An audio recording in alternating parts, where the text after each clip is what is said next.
Our little white and black puppy, Spooky, is gone. Suddenly, passed away in less than 2 days.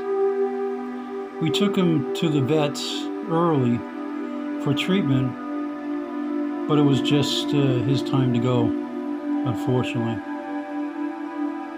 He will be missed. He was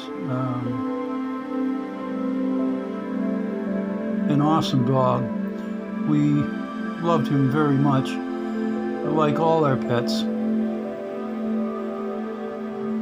They're all part of the family, and it's just something that happens here, and nobody knows why. I guess it's just a lot of pets pass away suddenly. We tried to do everything right, tried to give them all the shots and stuff, but this is just the way it is here, unfortunately. We loved him very much, and he'll be truly missed.